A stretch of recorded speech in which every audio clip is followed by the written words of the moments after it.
Good afternoon, Sangha. I'd like to make a few announcements before we start. Just a reminder that we finished up our 9-day novena, but we will continue on Thursdays at 7 p.m., so please join us if you're able. And also to remind you that next weekend, I think it's January 15th to 17th, we have an online training with Ofosu, so please take a moment when you're able to sign up for that training next weekend. Thank you.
So we want to just do a quick sound check online. Sister, can you hear us? If you can hear, give me a thumbs up. And also that you can hear both of us because we're sharing the mic. Okay. So now you speak to see. Thumbs up. We got a thumbs up. Okay.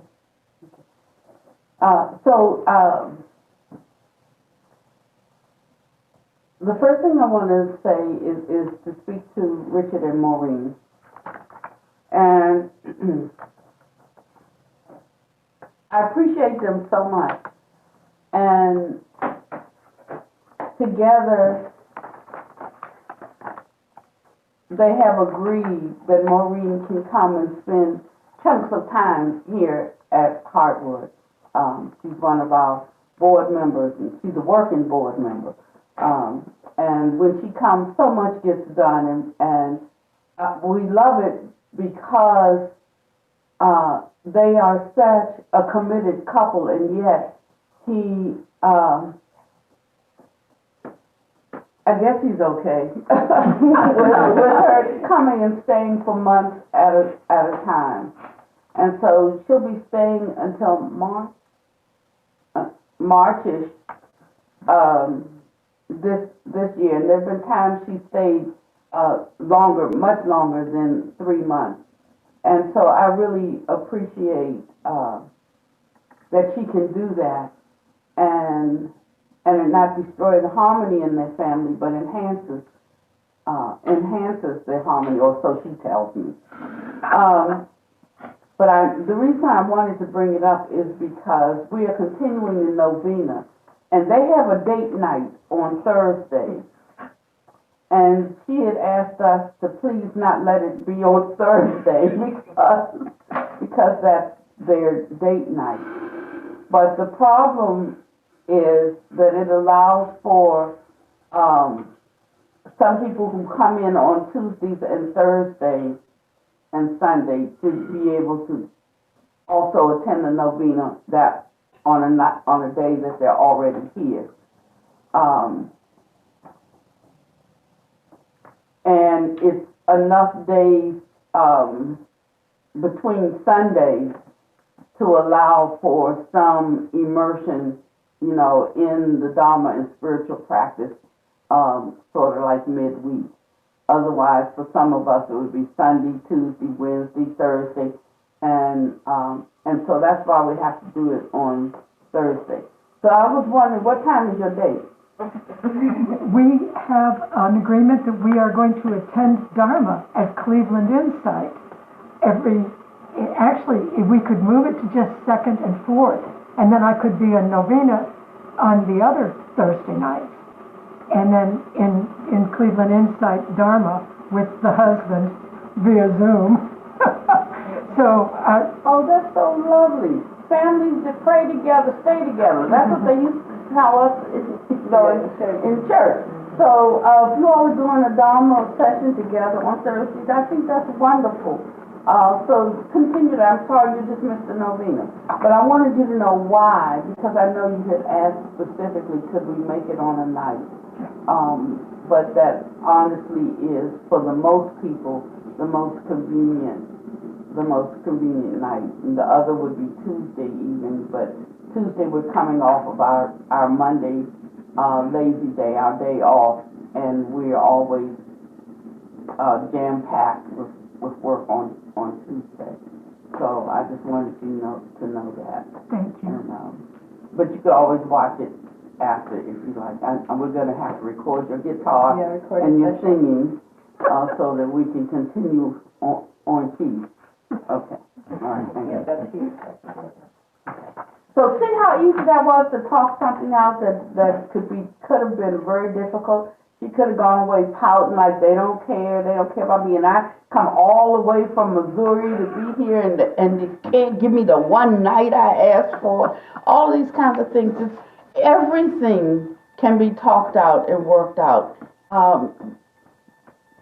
If we come with the right intention and the right heart, even when we're misunderstood, if we can take the time to explain and to allow someone to sit with something and consider, it's a great sacrifice for her to give up the Tuesday night novena.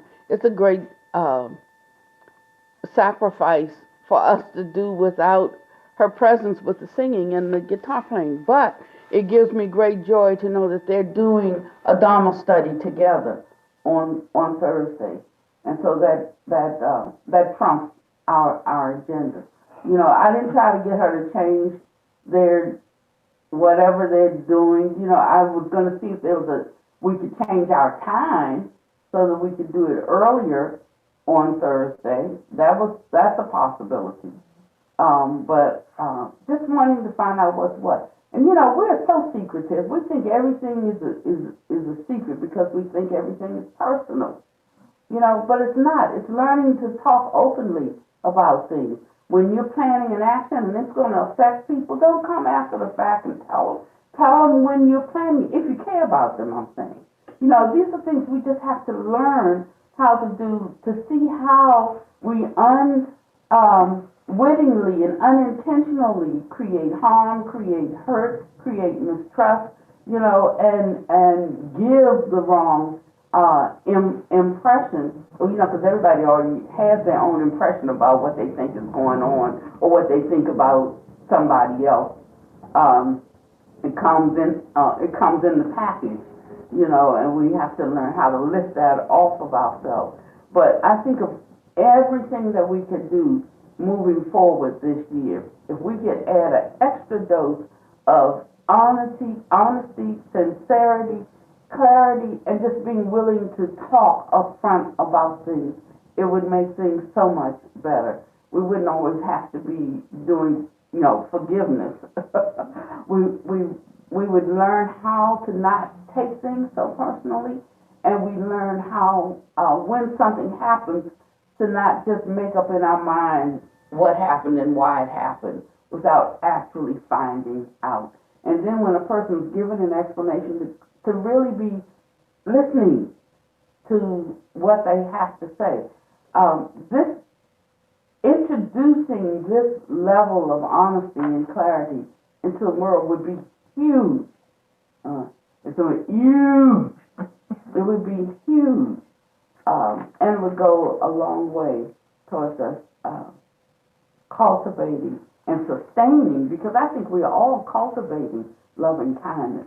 It's just the air goes out the balloon pretty quickly. But learn how to sustain it and to keep unarisen, unwholesome states from arising, and to maintain arisen, wholesome states. So this is going to be an interesting year. It's going to be a fun year. It's going to be a great year, a terrific year, because this year, instead of working on other people or teaching them what we think they need to know or telling them what we think they need to know, we're going to be doing a deep, deep self-examination. So get a notebook, get a journal, get something. I'm not a big proponent on keeping journals, or I haven't been in the past. I just write things on pieces of paper, and they're very important to me, and then I lose the piece of paper. So at 70, I'm getting a journal. It's just so that I can have everything in one place, so I can go back and remind myself of the insights that I have. I mean, they're popping off all the time.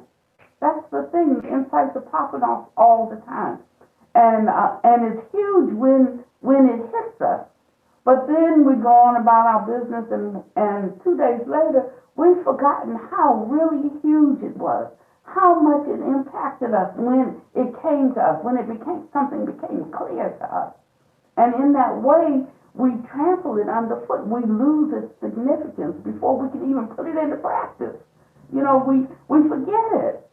And so I'm going to ask you this year if you will get a journal, and we're starting a new study, but this study is, we're studying ourselves.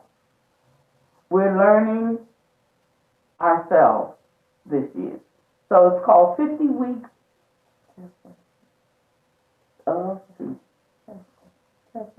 50 weeks of transformation. 50 weeks of transformation, and every week we're going to take a teaching, and we're going to break it down, examine it, digest it, look for it in our daily interactions, look at our response to it, determine whether it's wholesome or unwholesome, and come to some conclusions about how we should hereafter handle ourselves. And then comes the actual practice of handling ourselves when that particular situation comes up, as it will again and again in your life, or certain thoughts, that just recurring thoughts. And we're going to give you a couple of examples. And what we will do is, today is going to be a kind of long sutta, because this is laying the foundation for the whole year's work. But hereafter, it'll be like a paragraph, and you'll have a paragraph to contemplate all week. But this particular sutta that we're going to read is going to give you all the fine aspects of how to do this practice, based on how the Buddha said that we should examine things. And so we're going to read a sutta. Well, why don't you just start reading, Sutta, and if we need to... So long, we're going to split it? No. Can you help me out? No. Yes. I got my own stuff to say. Okay. On one occasion, the Blessed One was wandering on tour among the Kosalas, together with a large sangha of monks. When he reached the town of Kalamas, named Kesaputta, the Kalamas of Kesaputta heard, "It is said that the ascetic Gautama, the son of the Sakyans, who went forth from a Sakyan family, has arrived at Kesaputta. Now a good report about that master Gautama has circulated thus: that Blessed One is an Arahant, perfectly enlightened, accomplished in true knowledge and conduct, fortunate, knower of the world, unsurpassed leader of persons to be tamed, teacher of devas and humans, the enlightened one, the Blessed One, having realized by his own direct knowledge this world with its devas, maras, and brahmas, the population with its ascetics and brahmins, its devas and humans. He makes it known to others. He teaches a Dharma that is good in the beginning, good in the middle, and good in the end, with the right meaning and phrasing. He reveals a spiritual life that is perfectly complete and pure. Now it is good to see such arahats." So the first thing is, he's talking about it's good to see those who are wise. Okay. But then he starts giving the qualifications of the Buddha. He called him a knower of the world, unsurpassed leader of persons to be tamed, teacher of devas and humans, who, having realized by his own direct knowledge this world with its devas, its maras, and its Brahma. And then he talks about Dharma, good in the beginning, good in the middle, and good in the end. And he says, with the right meaning and the right phrasing, he reveals a spiritual life that is perfectly complete and pure. And that's why it's so important to have as much of a well-rounded, complete orientation to the Buddha's teachings as possible. Because he talks about so many things. It's like taking a painting and that's paint by numbers, and you might paint all the ones, but you look at the picture and can't make out what the heck it is. You know, then you paint the twos, which might be the greens, then the threes, which are the orange, the fours, the fives, and by now you get an idea of what the picture is or what it is you're painting, but you still don't know how it looks. You got to keep painting the 6, the 7, the 8, the 9, the 10s, the 11s, and the 12s before you have a complete picture. Now you know exactly what that picture is with all its nuances, all its, and the Dharma is this same way. So when we find some part of it or some aspect of it that we like, we accept this, we reject that. He's saying that we're going to miss reaching our goal. We're going to miss reaching the revelation of the spiritual life that is perfectly complete and pure. So this is the reason why we're undertaking this particular training this year, so that we can have a more well-rounded, a greater exposure to the Dharma, but in a particular way. Then the columnists of Kesaputta approached the Blessed One. Some paid homage to the Blessed One and sat down to one side. Some paid homage to the Blessed One and sat down to one side.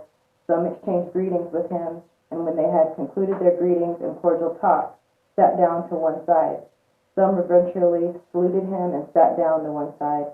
Some pronounced their name and clan and sat down to one side. Some kept silent and sat down to one side. Sitting to one side, the columnist said to the Blessed One, Bhante, there are some ascetics and Brahmins who come to Kesaputta. They explain and elucidate their own doctrines, but disparage, denigrate, deride, and denounce the doctrines of others. But then some other ascetics and Brahmins come to Kesaputta, and they too explain and elucidate their own doctrines, but disparage, denigrate, and deride, and denounce the doctrines of others. We are perplexed in doubt, Bhante, as to which of these good ascetics speak truth and which speak falsehood. So at this gathering, there were many people coming to hear what the Buddha said because they had heard of him by reputation, but they had their own initial opinions about who this speaker could be. So some gave him great reverential respect. Some were cordial. Some didn't speak to him at all, but they came to hear what he had to say. And when they talk about it, and sat down to one side, and sat down to one side, and sat down to one side, that was the earnest intention to lend an ear to hear what this wise one had to say. So sitting to one side is also it implies that one is directing their attention. So right now we're not trying to hear something that, yeah, but what about this? But what about that? You know, before we even hear, as soon as we hear the first part of the sentence, I disagree with that already. You know, so it's talking about a way that one comes to be able to hear and to receive. Coming in a receptive way, maybe reserving your opinions for later reflection so that one can fully hear what is being said, so that one could not miss any of it, to be able to contemplate. It represented a lowering of one's own conceit and pride to lend ear to this tamer of gods and men he's been called. Now, first of all, if I didn't agree that there's some aspect of me that's unruly and needs to be tamed, I probably wouldn't have any interest in this assembly. If I thought I knew everything I need to know to be happy and guaranteed a seat by the throne of God, I probably wouldn't be in this assembly.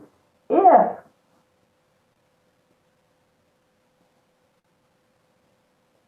because they spoke of each one acknowledging and sitting to one side to imply being willing to listen, if I wasn't interested in his doctrine and discipline, I wouldn't be here. I wouldn't be sitting here. So the very fact that we are sitting implies that we are interested. So when you come to hear, he's giving us an indication of how to have ears that can hear. Fully giving oneself to the argument, to the conversation, to the inference, so that one can fully grasp it. And then your investigation begins. It is fitting for you to be perplexed, columnist, fitting for you to be in doubt. Doubt has arisen in you about a perplexing matter.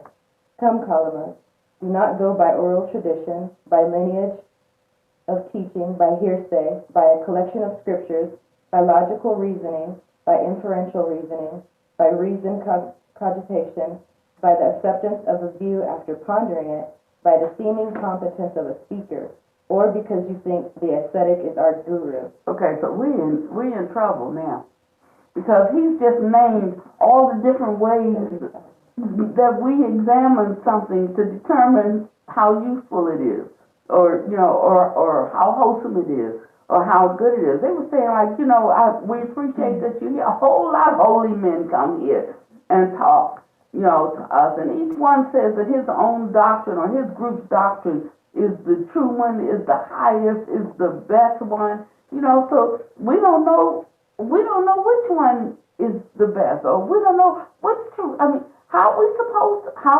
know? If we are blind or ignorant, as you say, then how are we supposed to know? And so he said, it's fitting. He said, I get you. I feel you. It's fitting that you should be perplexed. It's fitting that you should be in doubt. How could it be otherwise? He said, it's written, you're perplexed because you've gone by certain things to try to figure out what is true and what is right. You've gone by oral tradition or by the lineage of the teachings. You've gone by hearsay. You've gone by reading scriptures. You've gone by logical reason. You've gone by inferential reasoning. You reasoned by cogitation. You even thought through something and accepted the view after pondering it. The speaker seemed so competent. He was a scholar. And or because this particular one is your teacher. And you accept his word for it, her word for it, because you accepted her or him as your teacher. Now, that's just about every way we can go to examine something. Ponder it, think, investigate, go to the ones we think are wise. He just ticked off the whole list. And there's nothing left. He said, all of those will leave you perplexed unless you do the main thing.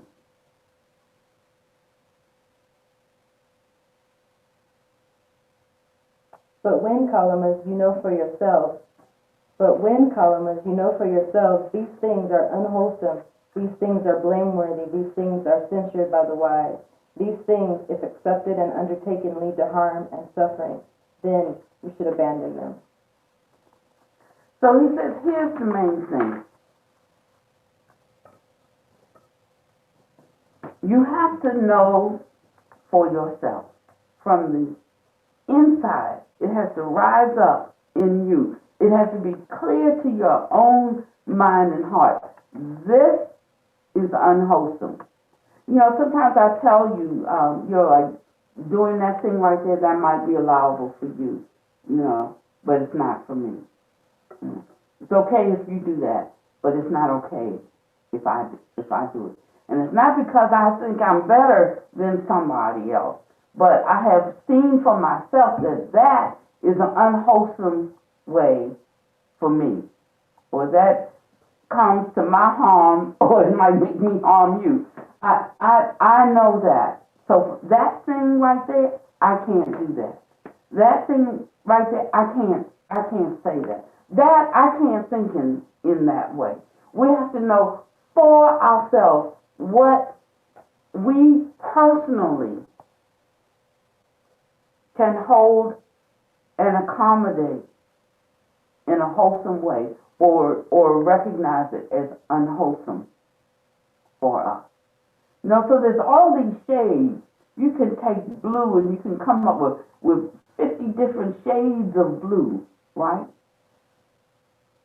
And it's the same thing with everything else, because we live in a relative world. Everything is relative to something else.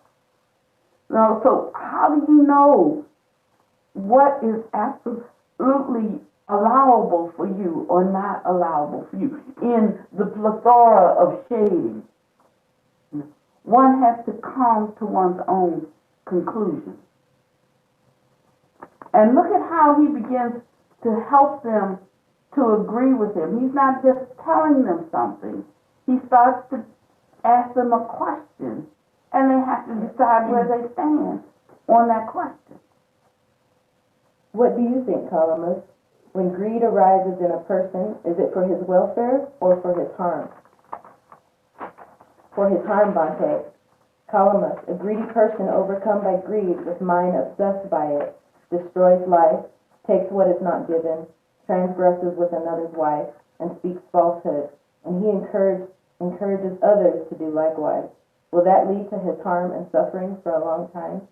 Yes, Bhante.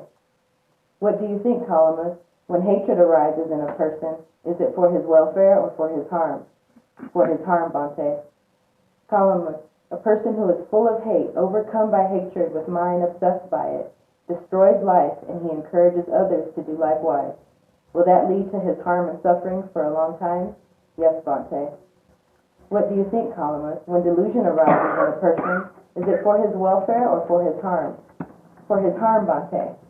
Columnist, a person who is deluded, overcome by delusion with mind obsessed by it, destroys life, and he encourages others to do likewise. Will that lead to his harm and suffering for a long time? Yes, Bhante. And so he starts asking them a series of questions so that they know where they stand. Like, what do you think? You know, when a person does this, you know, does that lead to his harm, and does it lead to suffering? Or does it lead to the harm of others? Does it lead to suffering? And they would say yes, yes, yes. And then he goes on and he asks them the other side of this. You know, when he talks about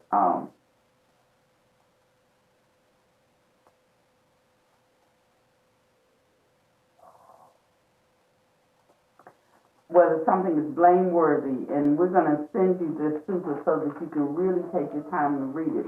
And the reason why we wanted to spend this first gathering with it is because you can just go through, you can like drop right in there anything you want to drop into this dialogue, like something that's happening in your life, a way you're looking at something, and you can just ask this question and follow this pattern, and it helps you to really come to some conclusion about how you feel about that. Now, you might find that at the end of it, you feel a certain way that really leads to your harm, but you just can't let it go right now. You start to see what you really embrace as true, what is the highest and best way to hold this, and we stop the sliding scale. It's establishing a standard for our thought, speech, and action. Establishing a standard for our conduct. Not a sliding scale. We're big on sliding scales for offerings, sliding scales for scholarships, everything's on a sliding scale. But we're talking about establishing a standard and then seeing where we are in light of that standard. And instead of sliding the scale to accommodate where we are, we're going to just keep working with it like that scale when you go to the doctor's office and it has that weight on it, and you just keep pushing that thing to try to balance the weight. It's something like that. That we're going to just keep bumping where we are, moving closer and closer to the standard. And that's how we know for ourselves whether something is allowable for us or not. And we're going to begin to see a change in how we hold our views and hold our opinions, a change in the amount of effort we can arouse, because we know what we're doing now and we know why we're doing it. And all the naysayers come and say, yeah, but then that means you're just being a doormat. Yeah, but, with all the yeah, but this has nothing to do with this. I don't have to ask them what would they do and what would they do, because they're not me. I learned to ask myself, in line with the standards that I hold as pure and true. Just because the standard has been slipping and sliding all around, but now we're establishing standards for our conduct. And we'll just see where we are with that. And then he says, once you've seen that, he gives them ways to begin to work with bumping up our own virtue, our own resolve, our own energy, our own effort, until we come closer and closer to the standard that we set for ourselves. Is that all right? I mean, you don't have to measure up to anybody else's standard. Set one for yourself, though, and how you can reach that goal for yourself. That's what brings the contentment in the walk. That's what brings the joy and the happiness in the walk. That's what brings a knowing that you have purpose, or you give life a purpose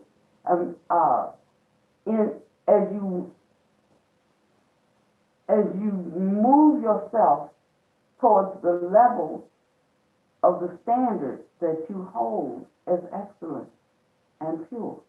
We talk a lot about people having a low self-esteem. Like, I'm so unworthy, or I can't do this, I can't do that, I'll never amount to this.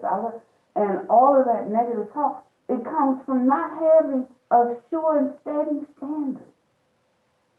And knowing oneself in relationship to that standard. The standard's flipping all around, so you have no firm footing. You're just trying to use your mental capacity to figure out what to do and how to. But he's telling us right here, you're not going to get this through mere reasoning alone. You're not going to get it through a cognitive process. Oh my goodness, then what else is there? And now he's going to tell you what else is there. What do you think, Columbus? Are these things wholesome or unwholesome? Unwholesome, Bhante. Blameworthy or blameless? Blameworthy, Bhante. Censored or praised by the wise? Censored by the wise, Bhante. Accepted and undertaken. Do they lead to harm and suffering or not? Or how do you take it? Accepted and undertaken, these things lead to harm and suffering, so we take it. Kalamas, a person who is undiluted. This is a good comment. Not overcome. It's your comment, though. Someone to give it. This is a good place to give it. So, I mean, you pretty much talked about this, but the Buddha is bringing them to see this on their own, so he goes through and he's asking them these questions so that they can turn to see it as a direct experience internally. And this is where he's bringing them along. So he's kind of like, you know, well, how is this? How do you see this? Is this blameworthy, or is this to be praised, or is this to be unwholesome? So he sees them coming to it on their own. And this is how we're going to come to, like, when Venerable's sharing with us about coming to see this transformation on our own, or where we need to slight the weight just a little bit more. When we're the ones putting that pressure on, coming through our own direct experience, we know where the right point is. We know where it feels comfortable, and we know where we have to make those adjustments. So I love the sutta because the whole time he's kind of like leading them on. He's leading them on to right where they can see it, to see it for themselves. And again, at this particular audience, it's lay practitioners, monastics, those reverends who came down and laid their clan and mentioned their names before the Buddha. So he's talking to a full audience of folks of many different cultures who've come from many different places, and he's asking them, what do you think? What do you think? And that's one of the things that we can take into this year with the 50 weeks of transformation, asking ourselves, what do you think? And I think it's important to know that he was just letting them know, you know right from wrong. You know. So sometimes when someone's talking to me and they giving me all these excuses, I'm like, you know the difference in right or wrong. You know, we have our justifications for why we had to do something, or, you know. Isn't it so wonderful to know that on some level, we absolutely know the difference between right and wrong. And we may have to dig and scrape and throw out some things that have been covering it over, but that's what the whole journey is about. Discovering our true nature. But he says, you know, I know. It's so encouraging. It gets us out of our excuse either.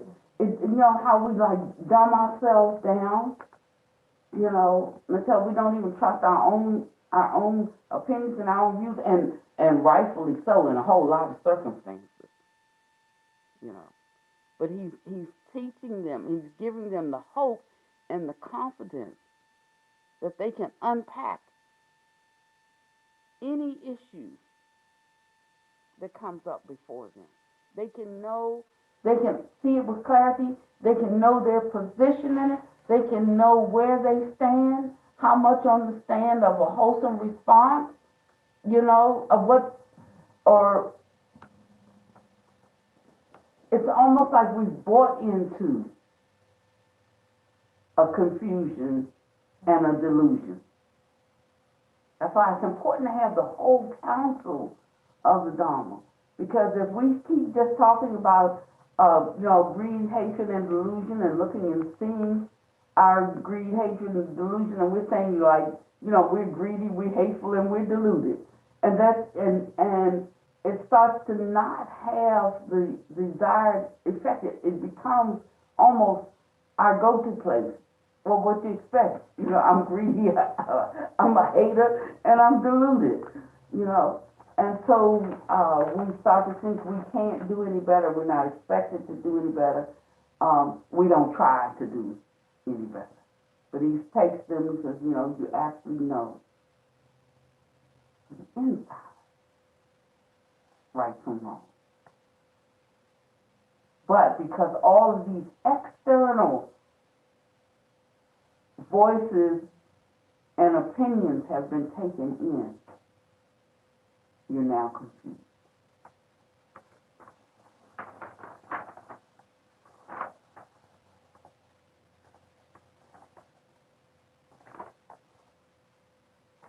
Thus, Thus, Columns, when we said, "Come, Columns, do not go by oral tradition, but when you know for yourselves, these things are wholesome, these things are blameless, these things are praised by the wise. These things, if accepted and undertaken, lead to welfare and happiness. Then you should live in accordance with them. It is because of this that this was said." Then Columns, that noble disciple who is thus devoid of longing, devoid of ill will, unconfused, clearly comprehending, ever mindful, dwells pervading one quarter with a mind imbued with loving kindness, with a mind imbued with compassion, with a mind imbued with altruistic joy, with a mind imbued with equanimity. Likewise, the second quarter, the third quarter, and the fourth quarter. Thus above, below, across, and everywhere, and to all as to himself, he dwells pervading the entire world with a mind imbued with equanimity, vast, exalted, measureless, without enmity, without ill will. This noble disciple, Columns, whose mind is in this way without enmity, without ill will, undefiled and pure, has won 4 assurances in this very life. The first assurance he has won is this: if there is another world, and if there is the fruit and result of good and bad deeds, it is possible that with the breakup of the body, after death, I will be reborn in a good destination in a heavenly world. The second assurance he has won is this: if there is no other world, and there is no fruit and result of good and bad deeds, still right here in this very life, I maintain myself in happiness, without enmity and ill will, free of trouble. The third assurance he has won is this: suppose evils come to one who does evil, then when I have no evil intentions toward anyone, how can suffering afflict me, since I do no evil deeds?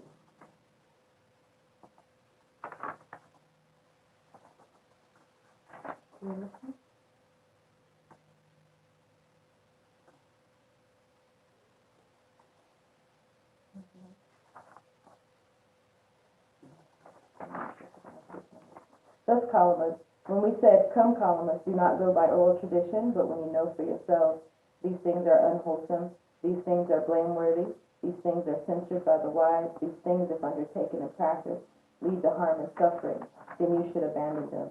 It is because of this that this was said."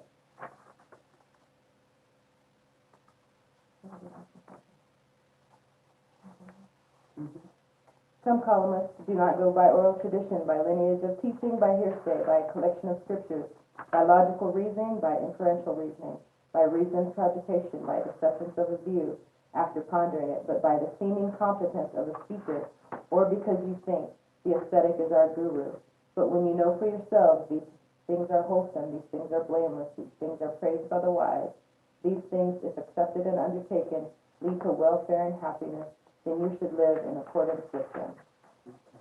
So he did talk about what was unwholesome, so that they could see. He asked them, "What do you think? Is that wholesome or unwholesome?" And they would say, "That's unwholesome." And then he went to the other end and he spoke of these same things in a different way. When a person didn't take what was not given, when a person didn't harm living beings, when a person didn't, was that wholesome or not wholesome? And they said wholesome. He said, it is in this way, when you put it into the cauldron of your own experience, you know, everything your experience tells you, you can know then what you should abandon and what you should take up. As long as we're trying to abandon or take up what somebody else says is right or wrong, we're going to miss the mark. You know, so we're always talking about what Buddha said. Buddha said this, Buddha said that. But I said, what did you say? What did you say? We have to have an inward conviction about something. So, this week, we're getting ready. Where's the clock?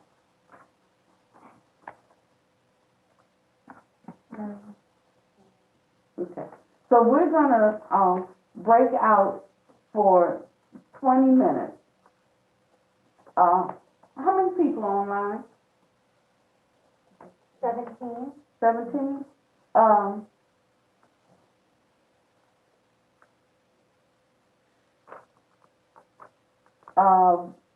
Break it out into 5 groups of 5 groups, so that would be 3 with 3, right, and 2 with 4. Yeah, okay. And we're gonna have the first. I'm gonna throw out something around anger today, and this will be our first practice. And I want you to think of some situation in your life, and you don't have to really go into a whole lot of detail about the situation. I just want you to think of it. Now, I'm going to go into a little detail because I want you to know how you should be thinking of it. But I want you to find something in your life, if there is anything, that meets with this inquiry. So, I have a beef with a contractor who did work for us. And we paid him a lot of money, and we were expecting a specific result. And they are supposed to be, really good at this. This is what they do. All the reviews, fine. But when they sent the contract, they wanted to be paid 100% in advance. I said, I never pay anybody 100% in advance. And so they said, well, we can work it out. We'll go with 50% in advance and 50% while we look at everything, test out, price up what equipment you need and so forth. And when it all arrives and we come back to put it all together, then you pay the other half. And I said, well, okay, I'm willing to do that. I'm used to giving a contract in advance. That's usually so they can put materials in place. But in this case, we had been trying for months to find a consultant that we could hire who come, and these people had to come from 300 miles away. And so I felt that was reasonable. Okay, long and short of the story is, things look no better when they finish.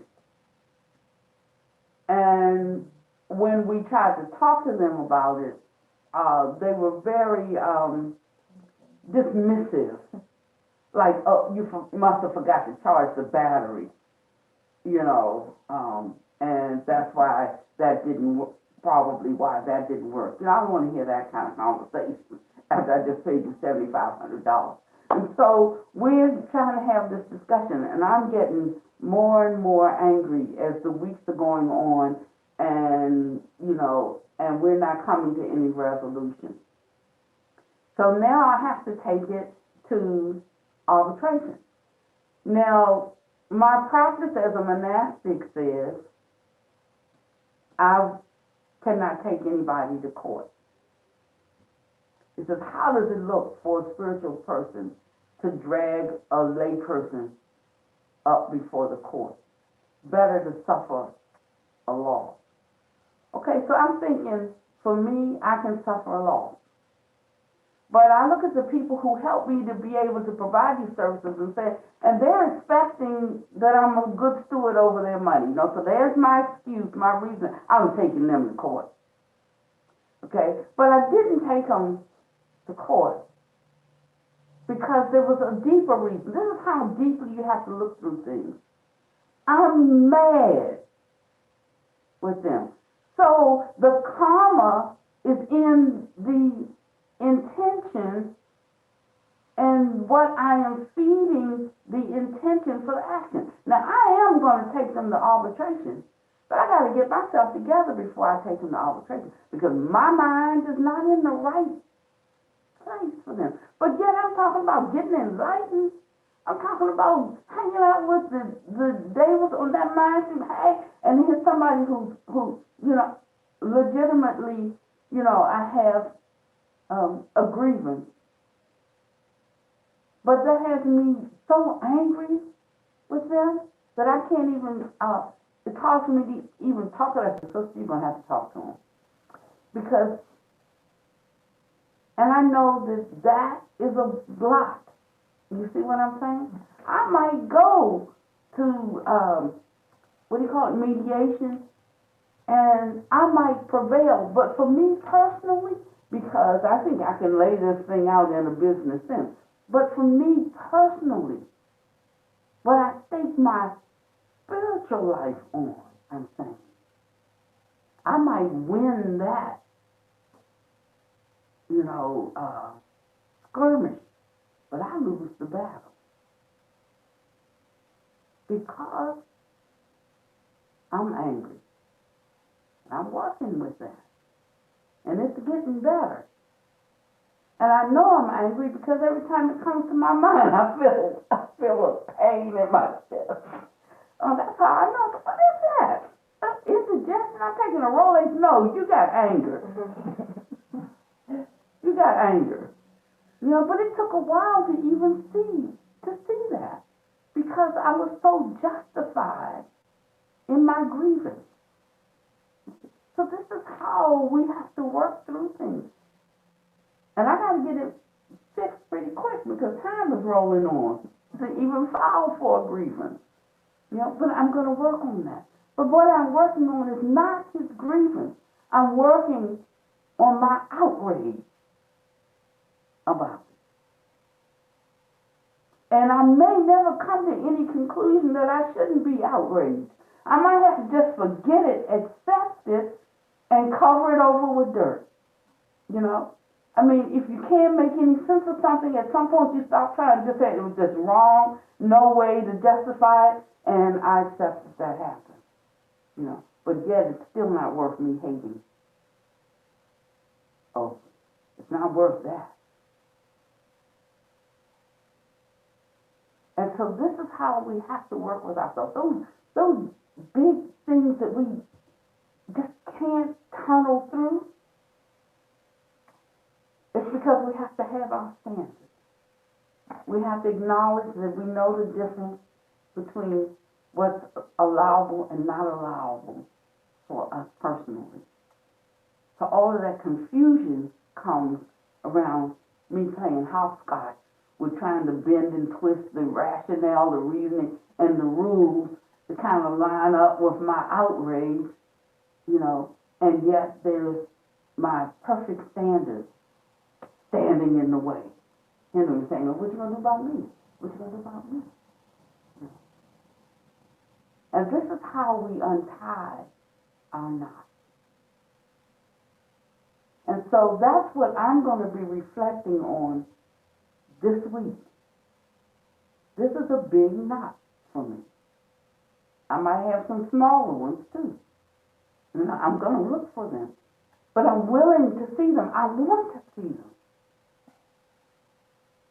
I want to untangle the knot. And when one has this aspiration and they're willing, the Buddha said, to put energy behind, that one moves in the wholesome way, internally, that is how we overcome. See, the victory, you know, is mine when I overcome myself. When I overcome my ordinary, unwholesome views and thoughts. And that's where the confidence comes in the Dharma and its discipline. So we're going to break up right now. 1, 2, 3, 4, 5, 6, 7, 8, 9. And we're going to go for, can we go till 1:15? And that will be the end of the session. We have 15 minutes. We're just gonna break up into groups of 3 and, we'll join. I've already gave mine.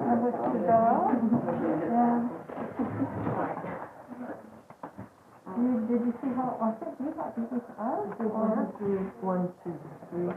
1, 2, 3. 2 groups? We did. Were you with that one? Or I'm gonna come in somewhere. When you get into your group, start talking immediately. Just take charge. The first person starts to speak. Try to keep your talk down to about 2 minutes or 3 minutes. I can't come up with something. I have come up with something. Just let it out. I'll keep an eye on the time. Okay. So, how many minutes? 2? We have 15. For each person. Oh, I think it's, You said 2 We have minutes? 15 minutes, so we got. Okay. 15 minutes total. No, she did say 2 minutes, did you say? She started 2 minutes and then you can fill in. Okay, So so 15 that way minutes. one person doesn't dominate, okay. Should I go first? Yeah, I'm trying to think of, I've been working with anger for a long time. And it was a real serious problem for me. When I was a layperson, I'm a practitioner. And I could see, I was aware, I've been meditating since I was in my 20s, but I'm still having a lot of anger. And, well, it still comes up from time to time. But, I can't think of anything. Well, that one. Super angry. It's just kind of like now. See it rising, and then I Small if I could put it down right away, I say, oh, that's irritation. My last year. But sometimes it does Who knows what happened. come up strongly. And sometimes the schedule changing suddenly or something like that, and then, then my mind is like, oh. And then, They were expecting me to and then I just think, oh, and also do my house. there's irritation, and don't worry about that, something, or being compassionate. It seems like there's something that came up for me. I was getting. And I just have compassion for the other person. Well, they're really trying to do the best job they can, and how they're dealing with it. Until the end of the school year. So I try to mitigate it right away. There's a name, I was so angry, I couldn't believe it. And they're very aware. then I look at it, okay, what's going on here? Notice it for what it is. Really? And it was the person So evaluating there's me, a lot not my. of ways I deal with it, with the anger. And I just held on to it, and I Work retired. I'm with not. it has an underlying tendency, once it's for a 3-month period, I found it really tight. looking, and I was like, Love that school. well, I was working with all the tendencies, but I could see that anger was a predominant one. And so, Disappointment and frustration. so I just named it, whenever it came up. 2 months later, the boss. Like rather than, this is an issue, someone Lunch. put the table in a different place, and I was told my mom is scary. Like, But I and still it's like, feel, when I think about that time, I still is that another anger? Instead of like, that's an issue. They like- could have told me, it's like, it's not there's as anger. simple. So it was how important really to have a Of finding a way to standard of forgiveness or standard of what about that, my choice is not communicating mitigate things that that they they can can get on on, to and the trying to congeal it into one issue or something like that. If that makes sense. So it's not, it's harbor. So now do you And not understand what we're talking about? You might not have to. We're talking about things that make you angry. Do you have anything that makes you angry right now or lately? Not aware people.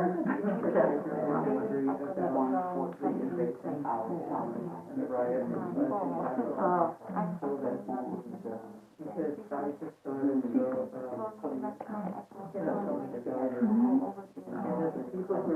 the word anger, as a younger woman, I would get very angry. But at a certain point, something shifted in me. And anger isn't where I go. It just So it was a misunderstanding? but I do like what you're talking about, where I don't speak Or mad at someone else? until it's gone. Because emotion. It usually comes out later. And often a combination of for me, working with anger really based on early on, where I don't have to go, not stepping in, and not letting it know that You're just trying again, starting over.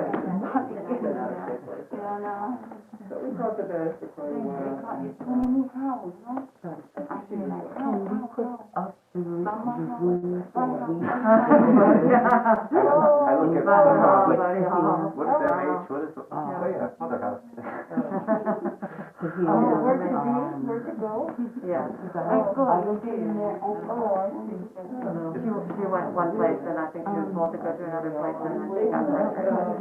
I don't think I'm funny because when I get angry, I'm never gonna see my emotions and handle words and people like talking about many calls, right? To just kind of rub you the wrong way. It may not be an angry reaction or an angry situation. Even got mad at it. Even like You were. so this can also be anger or that rises all the time because paint for me is not something that's unrooted or it's still there and trying to keep it and I can think of many people the day it's always present. Knowing the difference, contemplation moment or this reflective moment where you know what's right. Yeah, I have had there's that level that the Buddha was talking about where we make an excuse or we use those external conditions. It's really hard to figure out how to manage it. We start to filter that and everything and then I can't feel it. What has been knowing that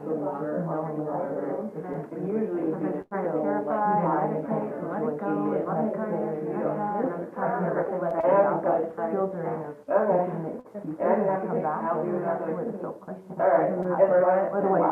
See my higher self, but I'm not sure. you notice it and you know why I noticed that was So I'm really trying to look at my understand that and if it's wrong, it doesn't feel right, I don't feel validated, doesn't feel like I'm I think that's where sometimes when you're left with knowing what's right and wrong, and like judge myself, I have a thing about I guess I can't find one more. that's not necessarily disregarded, that's just a different kind of lower level filter that would say, try to put that into rather than. Well, it's bringing it down. Knowing that it's not. I never as far as anything like that, so it's a little political. I haven't, and that doesn't make it okay. This is what I'm writing, this is my goal. The president and so on. The president and servant My family had contact for 3 with years. COVID. Now, Maybe 2 months ago. this election My mother, my brother, my qualified person wants to run. I'm champion that person run. and then they live in the household, and my other niece, When I came here, like after reflection, I noticed that when I fall into the trap, it just still will. For the president who's of currently course, the there. education It may around be COVID this reason to and also the conditions to weren't not approve. knowing that my mother is diabetic, color, thankful for the fact that I color, realized, all of this. I kind of slowed down of having a thought. idea that I have, that is just All of these. Realizing that we you don't have can't the justify conditions no matter what, especially you know, a lot of like, you know, something that we have access to. everyone is trying to hold themselves up to high And standards. so my three nieces and nephews, I mean, I was glad to recognize because I talking on the wanted phone and I remember, like, you know, this is the talk that we did, you know, and everything, and like color my what do you food, do? and so that you forget to decide. and thankfully I just heard the other day that this Bedroom was person still got kind of, I think, had a realization that, everything else, you know, the kitchen and all that. it might be their time to move on and be a little bit more open to the things that we were suggesting. That's for the most, especially but it's just, I caught myself falling down that vertical path, and I recognized that I needed to correct it. And then so I called the next day, you know, and I'm just trying to share, like, well, maybe we should use little caregivers and things that we can't afford, that like are amenities in the house, you know, like white rooms. And then so, first time I said, oh, we should do that. I blew my lid. I know, I'm like, and I was really trying to learn that I know that you have that they're judging me. You have to somebody's death. You choose to go out and target the kill them. Yeah, they might. That's just and a lot of that came from, and I just started to think, we're already died really cholesterol, most of the brown people. So a lot of this I can see is healing, and then this conversation with my family, It's my mother.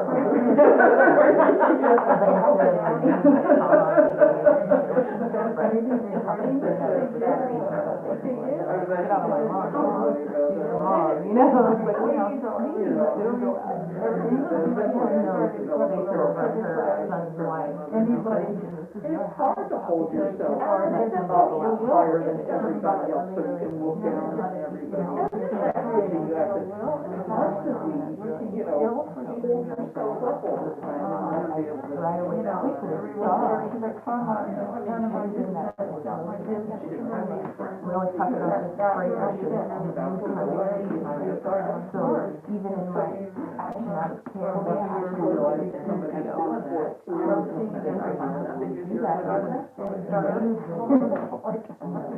One minute. So the most destructive thing for the most ends of our good virtue.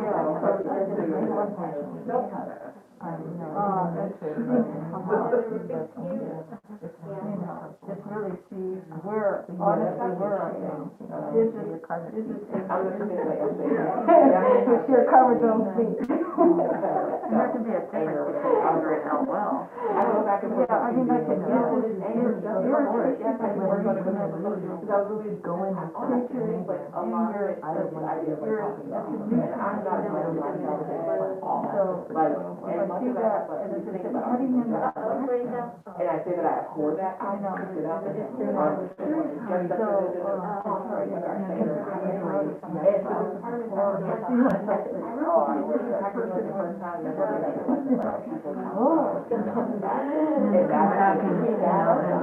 That for me, it put me in 15 seconds. and it was like, even though I do it just like everybody else, like, Whether you're, this way or this way.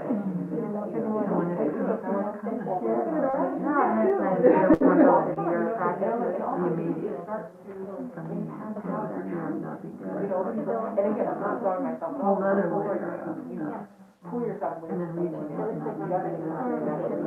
Take care of you know, I saw your, we'll take an email response for this week. Organization.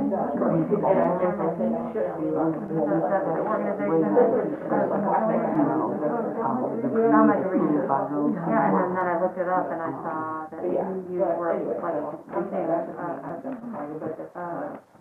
monastic group in California, yeah? And a couple other. I've been involved in the.